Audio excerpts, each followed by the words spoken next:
You weren't just missing love, you were missing nourishment. Welcome back to Sherry Webb Life Coaching, where we dive deep into the journey of self-awareness and purpose.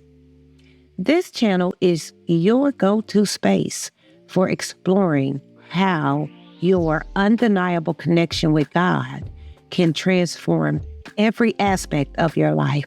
I'm here to help you unlock your inner potential and to get real about your unique gifts so that you can step confidently into the life you have always desired to live.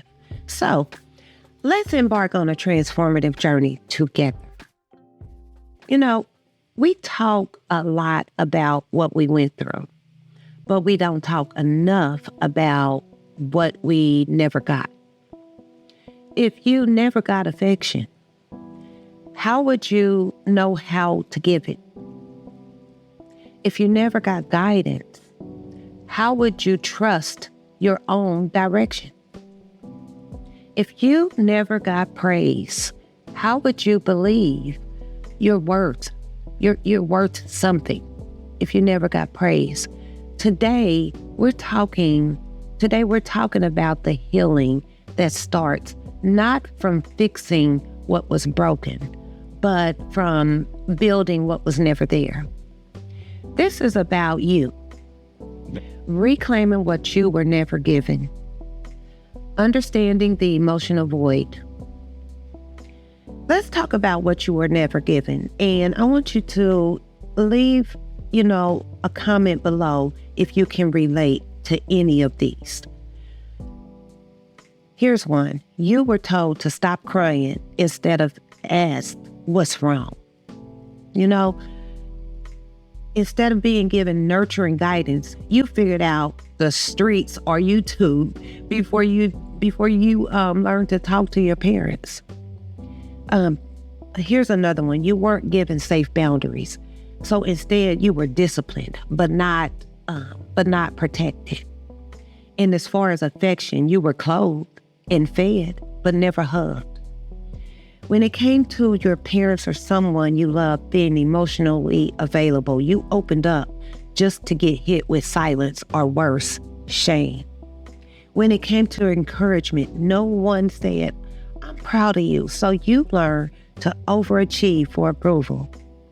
When it came to you feeling secure, you never felt safe, not even at home. Or when it came to you being heard, you had to scream just to get noticed. Now you whisper when it's your turn. Listen, you may believe that no one saw your greatness, so you buried your own. You weren't given the freedom to fail. So, one mistake and you were punished like you broke the world. See, it ain't just trauma that shapes us. It's the lack of love in key places in our lives. That's the silent wound. And most of us been bleeding from that spot ever since, right? Here are signs you haven't healed yet. Healing isn't just about pain. It's about the patterns. You got to pay attention to the patterns to recognize them, okay? So here are 10 signs that you haven't healed from what you were never given. Number 1, over-apologizing. You say sorry just for existing. Self-sabotage. You mess up good things before they feel too good. Number 3, people-pleasing. You trade peace for approval. Number 4, you have emotional numbness. You're not sad. You just feel nothing. Number 5 is fear of vulnerability. You'll joke your way out of anything real. Number 6 is over-independence. I got this is your default, even when you're drowning. Number 7 is trust issues, not just with people, but with yourself. Number 8 is comparison. It's a comparison syndrome. Everybody looks ahead of you, even when they're not. You're comparing. Number 9 is chronic overthinking. So your peace dies in your thoughts. Number 10 is imposter syndrome. You've succeeded, but it still doesn't feel like you have. Here are signs that you're not ready to heal yet. Now, this part, it might sting a little bit. I'm going to be honest, but it's out of love. Healing don't happen just because you want it to, right? It happens when you're willing to face the things that scared you. Okay, so here are some signs you're not ready. You still blame more than you reflect. You're waiting for someone else to do the work for you. You may avoid being alone because your thoughts are too loud. They're too loud. You believe healing means forgetting. It doesn't. You don't think you're worthy of peace. You think you gotta earn it. You don't. You would rather numb than name the pain. You know, a lot of us say we want healing, but we ain't willing to sit in the stillness long enough for God to show us what's broken. Let's change that today. Let's change that today. Let's have some real talk. Real quick. You can't heal what you can't name. So let's name it. Maybe you can relate to all or just some of what I'm about to name. You were never given emotional safety. If you never felt safe enough to express how you feel, then now as an adult, you're probably emotionally shut down. You might say something like, or along the lines of, I just keep things to myself. This was me for a long time. I kept everything to myself. But the truth is this, that's you living in an emotional survival mode.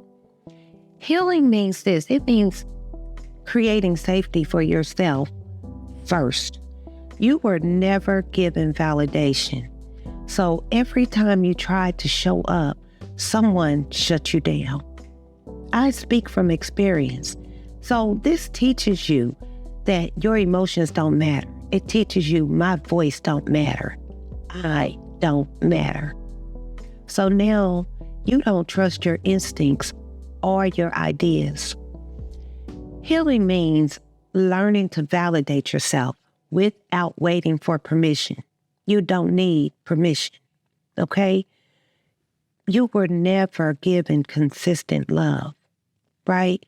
Inconsistent love, it trains you to chase people who just breadcrumb you along, give you just enough to string you along. One moment, they're warm and fuzzy, being friendly, and then the next moment, they're cold. Ever had someone like this in your life? You end up addicted to emotional highs and lows. That's not love. That's a trauma pattern. Healing from that, what that means is that learning that steady love, it ain't boring, but it is safe. All right? You were never given the freedom to fail.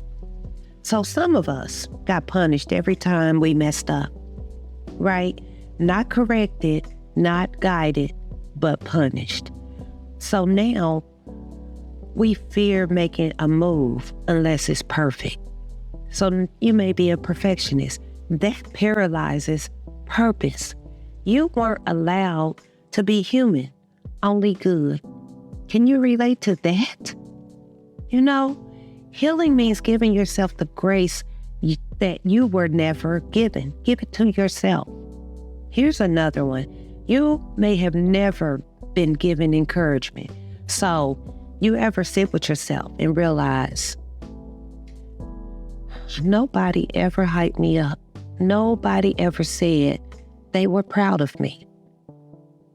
When all you've heard is silence or criticism, it becomes hard to believe in yourself. Okay? Healing means becoming your own encourager, your own hype team. As hard as that may sound, that's what it means, all right? Let's pause here for a moment. I want you to get something to write with or take notes in your phone. But I want you to write down one thing you're proud of yourself for, even if nobody ever clapped for you. Even if no one ever clapped for you, this is important. Even if nobody ever looked at you and said, you got something in you, I'm telling you, you got something in you. And because they didn't say that to you, you stopped believing that it was even in there. Now, every win, it feels quiet. Every step forward feels lonely. That's why healing can feel uncomfortable. Because when you're used to silence, love just sounds too loud. But hear me out on this. You don't need a crowd. You don't. You just need you to believe in you first. Okay? You may have never been given an emotional modeling, right? So if you never saw healthy love, how you gonna build it? If you never saw someone regulate their emotions, how you gonna calm your own storms? A lot of what you call dysfunction is just unmodeled behavior, okay? You weren't broken, you were unshown. So, healing is learning what you never saw. It is. That's part of it. It's learning what you never saw. You weren't born insecure. You were raised in survival mode. That's it. And now it's time to rise into awareness. It's time to rise into awareness. Okay? So now we're going to talk about how you know you need healing and what happens when you avoid it. You cannot heal what you deny. A lot of us walk around thinking we've moved on, right? But all we've really done is normalize pain. We call emotional exhaustion grind mode. You know, working hard, I gotta grind. We call trust issues independence. I've suffered from all of these. We call detachment peace. It's why I can speak on it with such clarity. Now, let's tell the truth. Here are 10 signs that you still need to heal. Number 1, you feel uncomfortable when people try to love you. Number 2, you don't trust kindness. You wait for it to switch up. Number 3, you keep attracting the same toxic people in different bodies. Number 4, you silence yourself to avoid conflict. Okay, you're scared of being too much. That's number 5 because someone made you feel that way. Okay, number 6 is you don't celebrate your own wins. It's important to celebrate your own wins. Number 7 is joy feels unfamiliar, so you self-sabotage. Number 8 is you chase validation like it's oxygen. If no one claps for you, it's like you didn't even show up. Number 9 is you're emotionally unavailable, but you crave deep connection. You want real love, but your heart's on airplane mode, okay? You shut down when triggered. Instead of communicating, you ghost, even from yourself, okay? Here's another one. You constantly feel like you're behind in life because you measure progress through other people's timelines. Don't compare yourself. You don't feel worthy of rest. You only feel valuable when you're producing. So you may struggle to see yourself as enough. But listen, no matter what you accomplish, something may still feel like it's missing. You know, could you relate to any of those? If so, leave a comment below. But here are 7 signs that you're just not ready to heal yet, okay? Here's the truth no one likes to say. Some people simply aren't ready to heal yet. Healing means responsibility. And if you're still addicted to your pain story, this part is going to sting. You still blame everyone without doing any self-reflection. Healing, it ain't about blame, it's about ownership. You want change, without effort. It doesn't happen like that. You pray for healing, but won't pick up the tools that are given to you. So you're addicted to the struggle stories. Being a victim, it gives you an identity, right? Healing threatens that identity.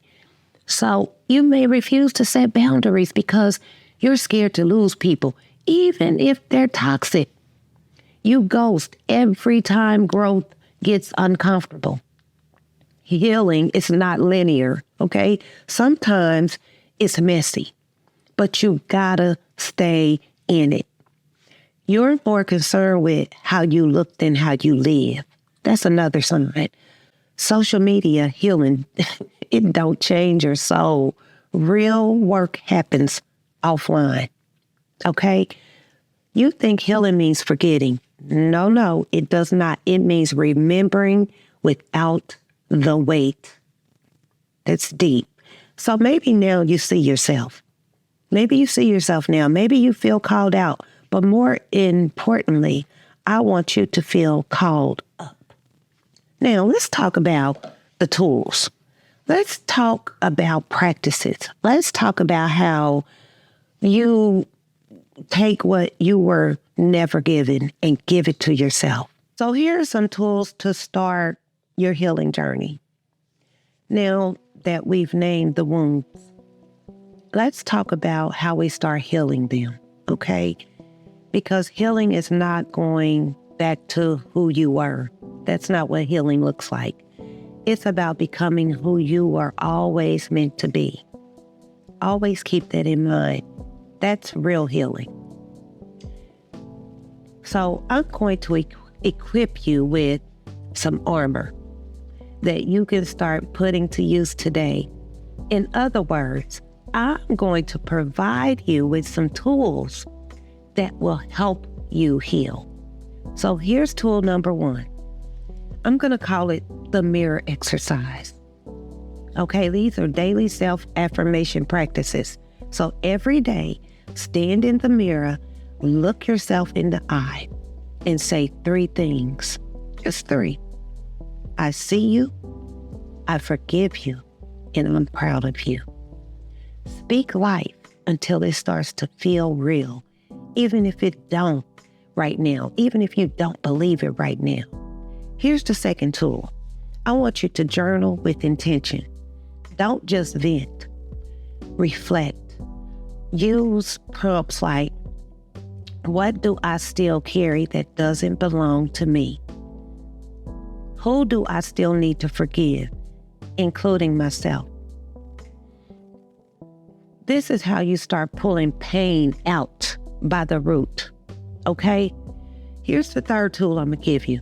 Create boundaries without guilt. Create boundaries without guilt. You're not selfish for choosing peace. Boundaries are not walls. They're bridges to healing. So start saying no when your spirit says no. That's protection, not rejection. There's a difference. Here's the fourth tool. I want you to reparent yourself. This means give yourself what your parents didn't. Speak gently to your inner child. Set routines that nurture you. Celebrate your growth, not just your grind. Okay? The next tool, number 5, is I want you to take some time to do spiritual reflection, without religious pressure. This isn't about rules. This is about reconnection. You can talk to God while you're walking, cooking, journaling, while you're doing anything. You can talk to God. So don't wait until you're better. God meets you in the brokenness. Okay? Here's the 6th tool I'm going to give you. I want you to go to therapy or counseling or set up a call with me. You don't have to heal alone. Find a culturally competent therapist or coach. Someone who sees you, someone who gets you. Don't wait for a breakdown. Start now. Here's a tool for you, community healing. Join spaces where real talk happens, real talk, safe circles, support groups, online or in person, it don't matter. Healing in isolation, it keeps wounds hidden. Healing in community, it allows light to reach them. Okay? Here's the 8th tool I'm gonna give you, and it's a big one. Forgiveness that frees you. Forgiveness is not saying it was okay. It's saying you're done carrying that weight. Release the bitterness. Keep the wisdom. Okay? Now, you've got the tools. You got the tools. But what does real healing look like? Let's talk about how life shifts when you actually start walking in healing. Because life will shift and you will feel it. You may not recognize it. So let's talk about what it looks like, okay? And what it feels like. Because healing is not pretty. It's not a pretty Instagram quote. It's not a peaceful bubble bath, although it looks like it. It's gritty. It's quiet. And sometimes it hurts more before it frees you. So recognize the signs. But that pain is proof that the numbness is wearing off. Okay? Here's what healing actually feels like. You know, you start choosing peace over proving a point. You just be like, okay, you know, that argument will no longer serve you. It no longer needs your energy. So you'll stop explaining your boundaries because your healing no longer needs an audience. You begin to feel everything without shutting down. Tears become safe. Silence becomes sacred. You stop chasing people who never saw you in the first place. Because now you see you. You forgive, not to let them off the hook, but to let yourself off the chain. It's your own prison. You finally sleep at night, not because they apologize, but because you no longer need them to. Okay? You didn't get what you needed, but you can become what and who you need. You can choose healing over hardness, okay? Growth over bitterness, and peace over everything. I'll put it like that. So if this video spoke to you, if this video spoke to your soul, don't keep it to yourself. Share it with somebody else who's on this same journey. And if you're ready to go deeper, I want you to download my free self-awareness journal that I created for you. Hit subscribe because the healing doesn't stop here, okay? This is ongoing. I'm on a mission. You know, if it spoke to you on any level, I'm asking you to leave a comment below. This is your safe space here on this channel. I want you to continue to show up and join my community of healers where we are on a mission to become self-aware so that we can truly live a life of purpose, okay? I want to thank you so much for joining me today. I want you to have a blessed day, and I cannot wait to see you in the next video.